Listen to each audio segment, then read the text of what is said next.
watching an IM in the next round of Title Tuesday. We have 5 points out of 9. C6, modern defense.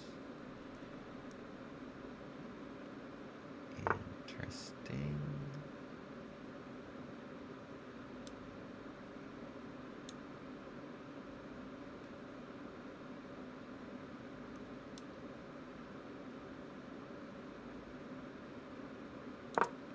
Just want a castle.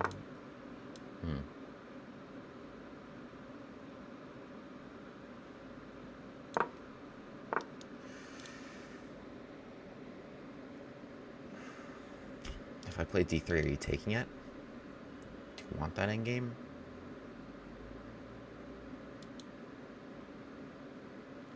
Go king takes. I am fine with the endgame, honestly. I think I have good stuff there. I'll put the pawn on e5, I'll block that. Okay.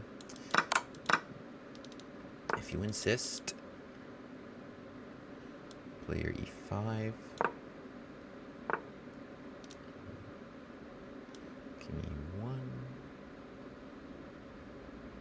Yeah, probably king e1.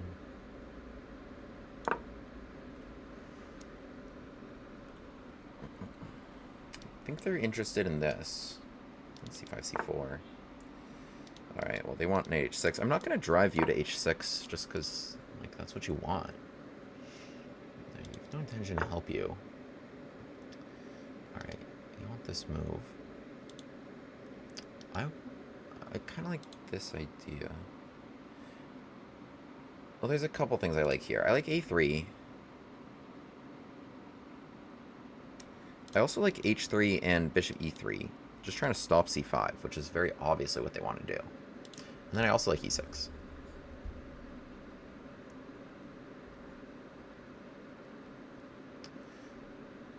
Alright, here's what we're going to do. We're going to play with h3 and bishop e3. Because it's consistent with e6 as well. So you can come to f5, do your thing. I'll put my bishop on c5. I guess knight a6 at the moment. Let's play this with a3. I can't castle long anyway. 'Tis illegal.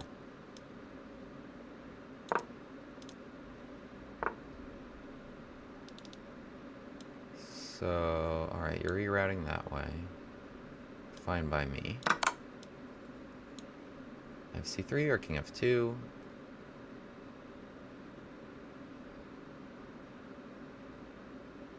I guess they can have 5, so let's go here. Alright, my position's nice, but we need to be faster on the clock. g4 is compelling. I'm trying to just keep that knight way out the game. Oh wait, let me just take a7. Is there a reason I shouldn't? I mean, my position's very good, but this is just completely a free pawn.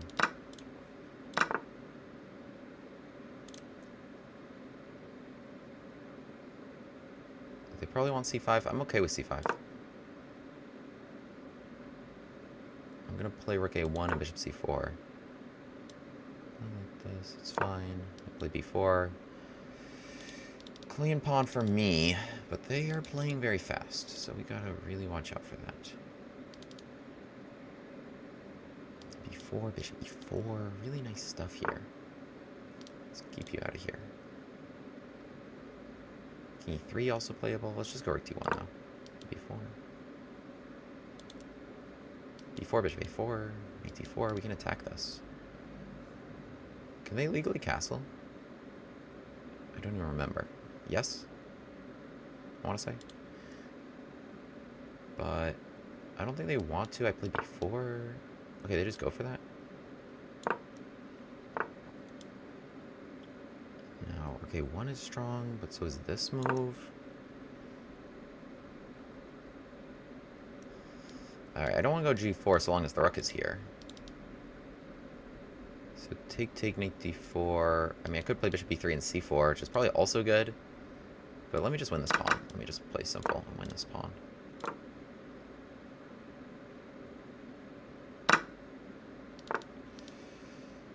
Seems annoying. Probably fine. Let's see, c7, d8.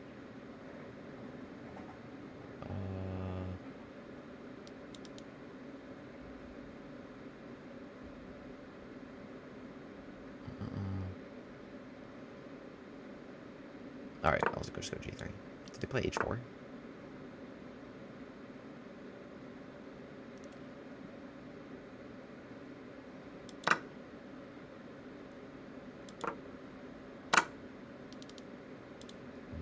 Kind of some nuisance over there. Didn't really want everything to trade off.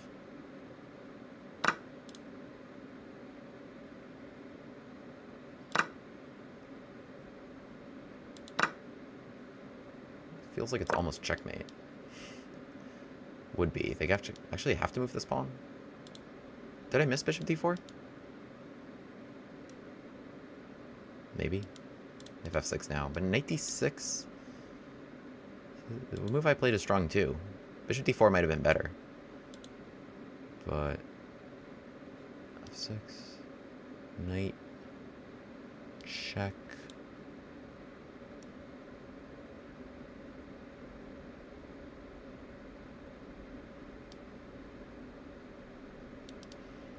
Yeah, I mean, the best thing I have on knight check might just be with knight e4. Oh,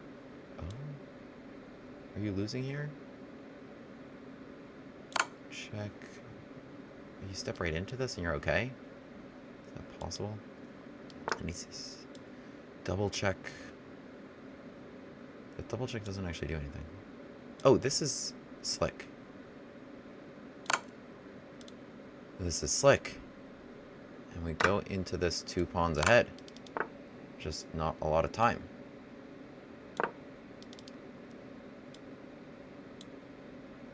But this is completely winning. I just pushed my pawns.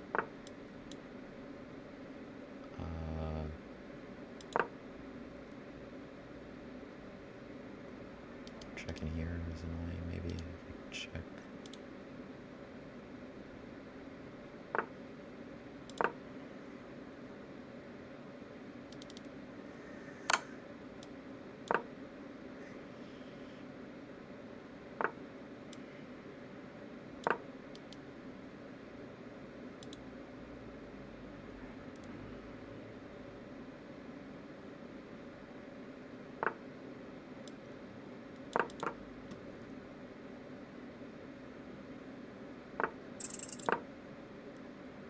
Oh, don't checkmate me.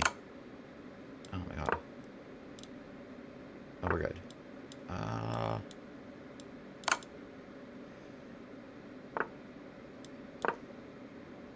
Over g3.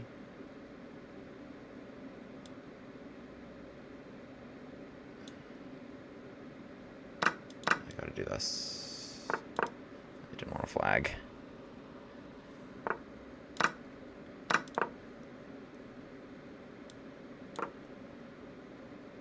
Am I winning?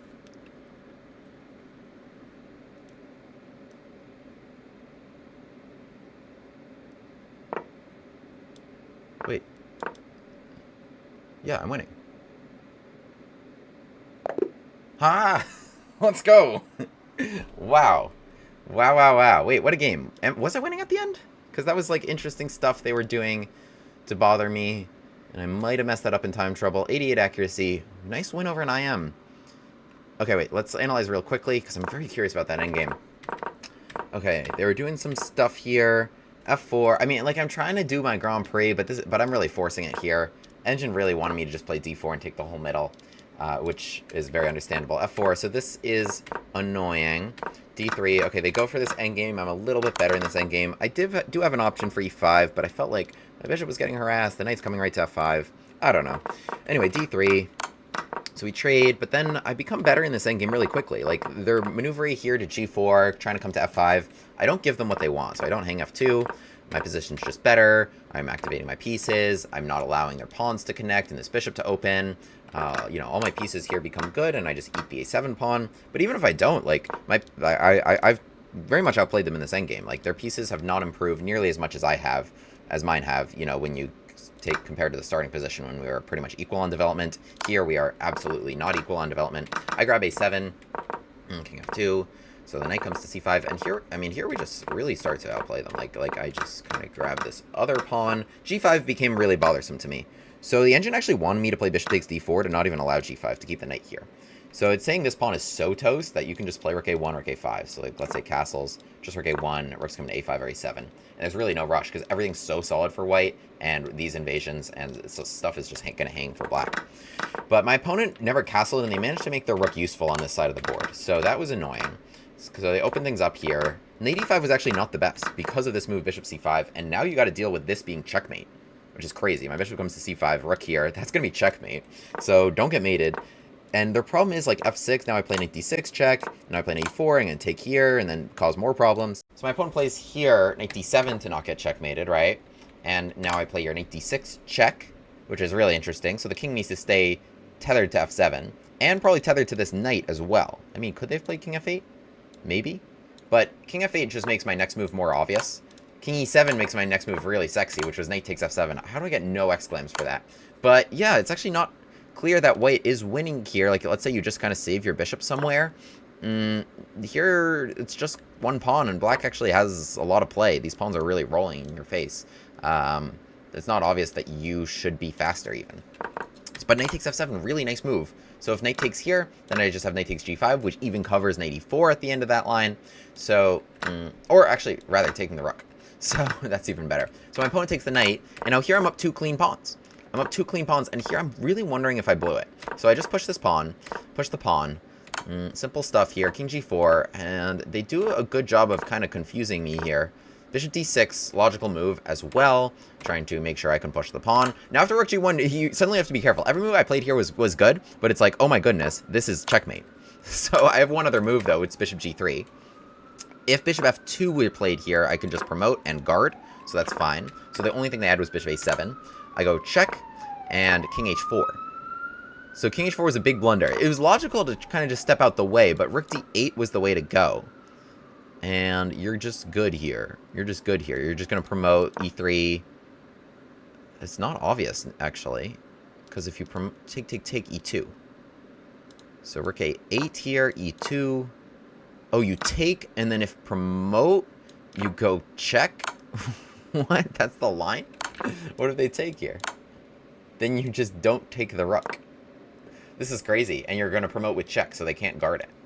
All right, I'm following a weird engine line. I think the best thing to do, actually, was just go rook d8 immediately. So without rook d6, because now I can just promote kind of like a normal person, and I have rook e8 available to me without the king here.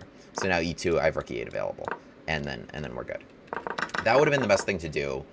Just go rook d8 directly. But instead I go check, and now here I'm worried about bishop b8, which guards the promotion square, hits my rook, and pins me here. So a lot of problems.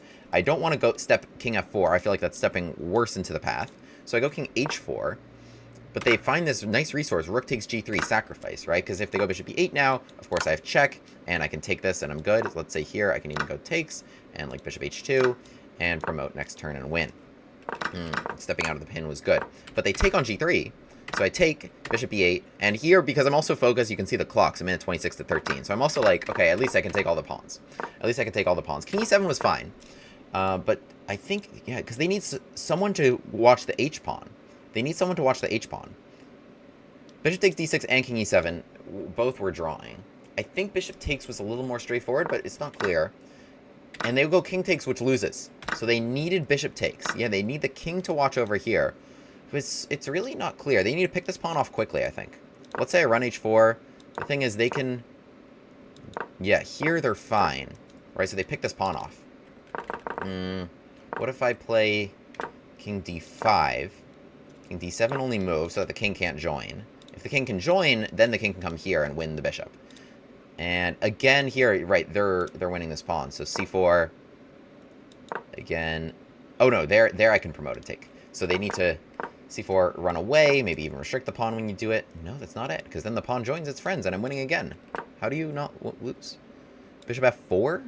Why is that better? How does this make any sense? Why does this... I'm actually really confused right now. Why is this okay? Oh, because they're going to get zugzwanged. Wait, okay. They're losing here because they get zugzwanged. Here. Bishop f2. They need this position with white's move. Wait, this is crazy. Whoever has to move here doesn't get their desired result. Because if it's white's move, white is losing one of their pawns. I think.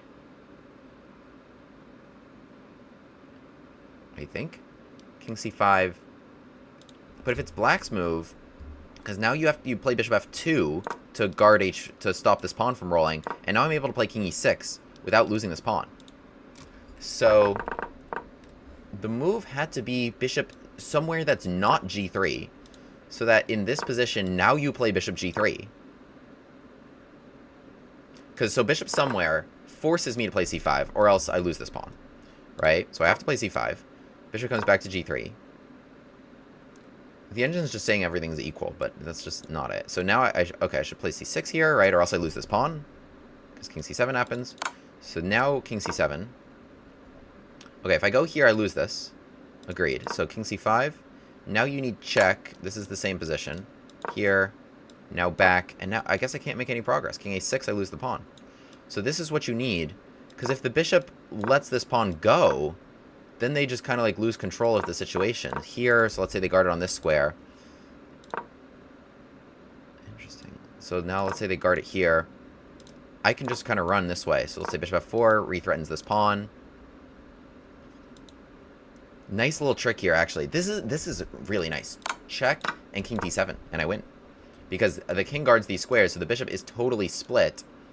And it's also black's move. But even if it were white's move here, I could play h6, distract the bishop there somewhere, and then c7, c8.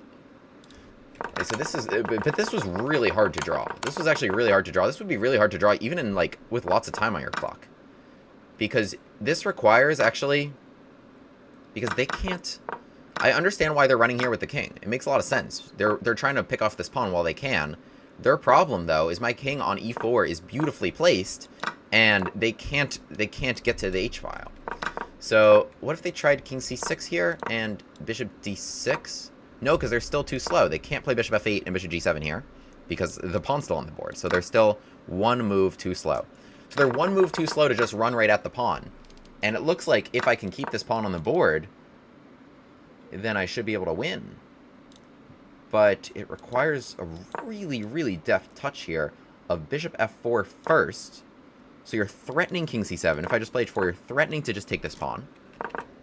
Now c5. Only now do you play bishop g3. You need to play bishop f4, burn a move, then bishop g3 to hold the pawn. Now c6 is forced, and now white is in Zugzwang. If white could pass and make this black's turn, white would win.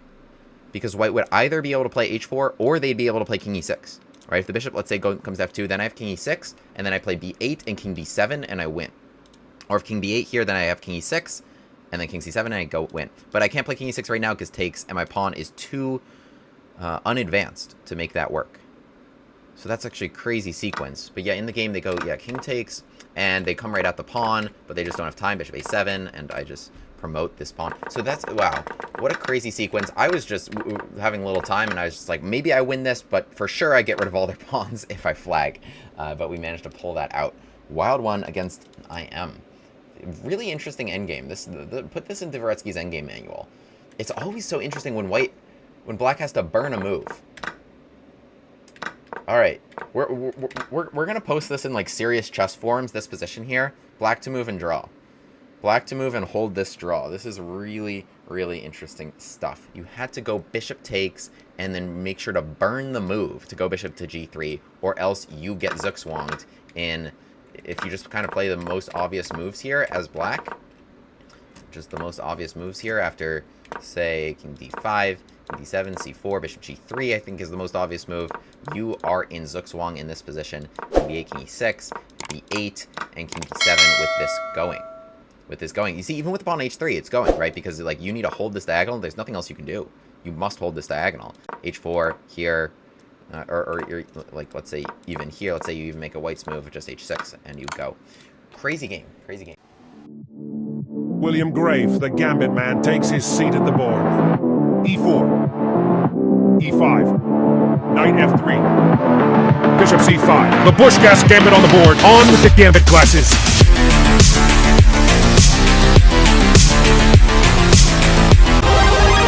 Hero pod unlocked!